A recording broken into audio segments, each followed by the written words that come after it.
Shri Shri Ras Viharini Ju Ki Jai Ho. Day 54, letter 20, verse 7. Shri Haridai Ji Ke Pare Shiksha Patra.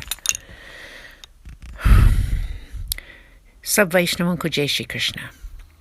Verse 7. This same name of the Lord has been spoken by Sri Acharyaji in the form of the 8-syllable prayer, which illuminates his devotional path.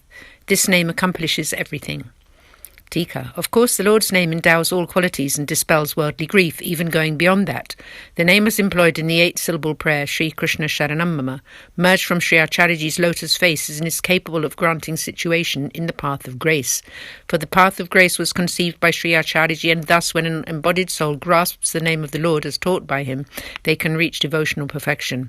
Sri Gosaiji states in his Vignapti treatise, the founding master Sri Mahaprabhuji's 8-syllable prayer, Sri Krishna Sharanam Mama, the Lord Sri Krishna is my sole refuge, grants serenity in this world and the next. From this and other teachings we learn that when a Vaishnava chants this prayer, they become capable of absolutely everything. Verse 8. Therefore, relationship with the Lord, Brahmasambandh, is achieved through the recitation of the Lord's name. This relationship removes all impurities. Service to the pure and blissful Lord is itself pure and blissful, and also nullifies all faults. In the previous verse, it was described how impurities are destroyed through recitation of the Lord's name. Here it is taught that when an embodied soul forms a relationship with the Lord, it is only appropriate that they will be thus purified. The Lord commanded Sri Acharyaji to bring embodied souls to such a relationship in order for them to be cleansed of all impurities. In his Siddhanta Rahasya, the secret doctrine, treatise, Sri Mahaprabhuji has elucidated. Sri Krishna explained to me that after taking Brahmasambandh, establishing a connection to Brahman, the impurities of that embodied soul are completely removed. Those impurities are of 5 kinds. From this and other teachings, it is clear that an embodied soul becomes pure through their connection with the Lord, for he is faultless, and when an embodied soul is purified and comes into the Lord's service, they are then accepted by the Lord. This is why Sri Mahaprabhuji initiated this process of a soul establishing a relationship with the Lord, thus becoming pure, and then serving the Lord. This service to the Lord is pure and blissful and removes all obstacles. One may ask, if Brahmasambandh purifies the embodied soul, then which impurities remain for the service to remove? The conclusion here is that Brahmasambandh removes the natural impurities of the embodied soul, but service disposes of those faults which impede their direct experience of his divine pastimes and his blissful form. So, with this awareness, establish your relationship to him and then serve him. Verse 9.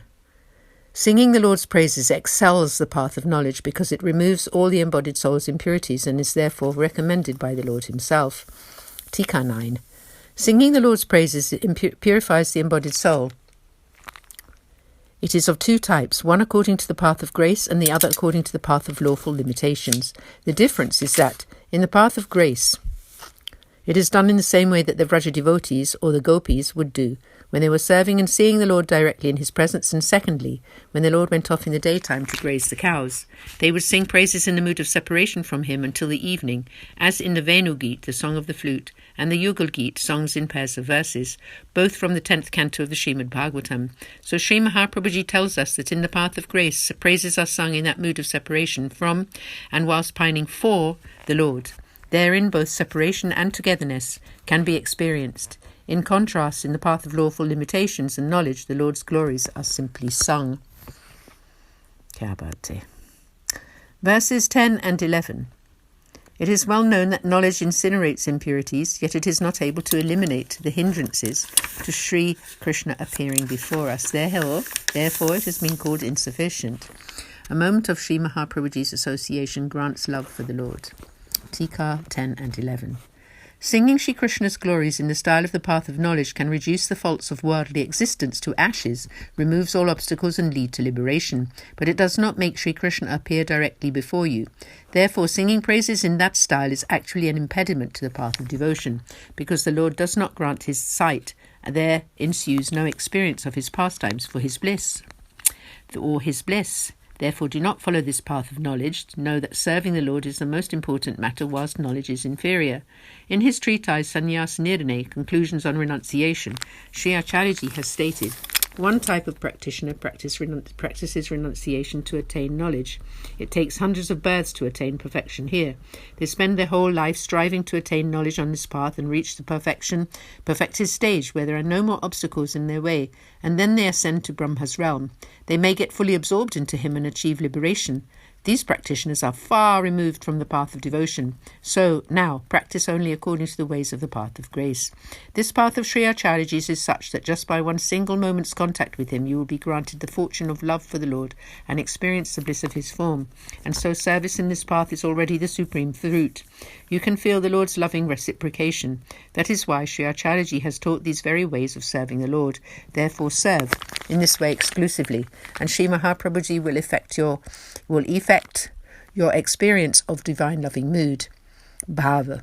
Know this to be the definite, ultimate principle of this devotional path of grace. We'll conclude the reading here for today, and we'll continue tomorrow with verse 12 in letter 20. So, Aaj ke Anand ki jai ho. Sab Vaishnavan ko jai Shri Krishna. Shri Acharya ji के चरणों में दंडवत प्रणाम। जय जय श्री राधे जी।